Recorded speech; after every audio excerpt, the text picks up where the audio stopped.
Saya akan mempresentasikan tugas teknologi minyak dan lemak tentang produksi minyak kelapa dengan menggunakan metode basah, kering, atau fermentasi. Latar belakang, minyak kelapa adalah minyak nabati yang diekstrak dari daging buah kelapa atau sering disebut kopra jika dikeringkan, atau dagingnya buah segar. Minyak kelapa dikenal karena kandungan lemak jenuhnya yang tinggi serta berbagai manfaat bagi kesehatan.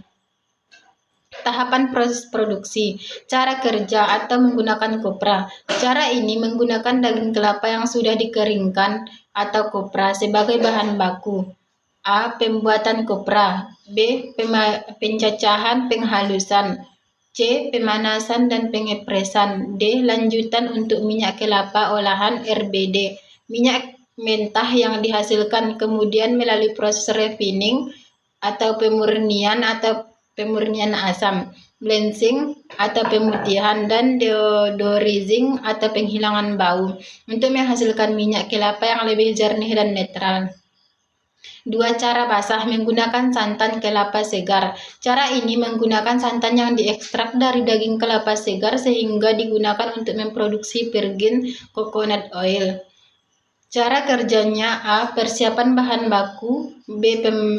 Pengepresan santan. C. Pemecahan emulsi atau pemisahan minyak. D. Penyaringan filtrasi. E. Pengemasan. Analisis mutu minyak. Jenis uji: SNI minyak kelapa virgin, kadar airnya maksimal 0,2%, asam lemak bebas maksimal 0,2%, dihitung sebagai asam larutan. Warna menilai kejernihan dan kemurnian. Aroma menilai kesegaran minyak. Jenis uji SNI minyak goreng kelapa. Kadar air maksimal 0,1%, asam lemak bebas maksimal 0,6 mg. Warna tidak berwarna hingga kuning pucat atau jernih. Minyak goreng kuning pucat. Aroma khas kelapa segar, tidak tengik, minyak goreng normal. Strategi peningkatan nilai tambah. 1. Peningkatan kualitas produk primer. A. Peralihan ke virgin coconut oil. B. Standarisasi mutu dan higienitas. C. Sertifikasi. 2. Diverifikasi produk turunan minyak kelapa. A. Pangan dan nutrisi. Produk turunannya yaitu minyak kelapa, fortifikasi atau blended. B. Kesehatan dan kecantikan. Produk turunannya yaitu sabun, sampo, dan body lotion. C. Energi. Produk turunannya yaitu bahan baku biodiesel. 3. Pengolahan hasil samping. A. Pemanfaatan blondo. B. Pemanfaatan ampas atau bungkil kopra. C. Pemanfaatan tempurung kelapa. 4. Strategi pemasaran dan branding.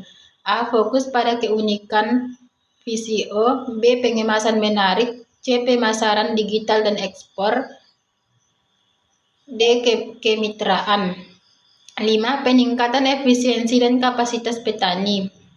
A. Pemberdayaan petani. B. Akses permodalan dan teknologi. Aspek keberlanjutan.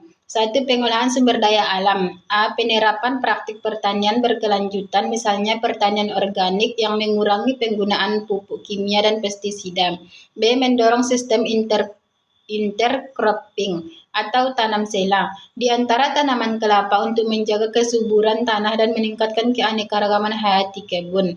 C. Menghindari praktik yang dapat menyebabkan deforestasi meskipun kelapa tidak berkait erat dengan isu deforestasi sebesar sawit. 2. Pengelolaan limbah.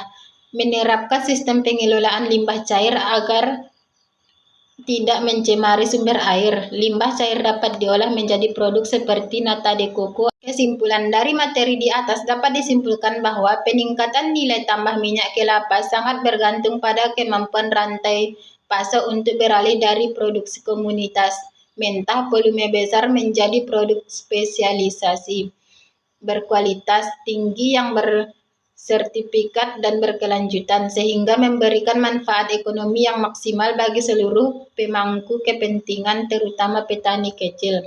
Demikianlah presentasi dari saya. Assalamualaikum warahmatullahi wabarakatuh.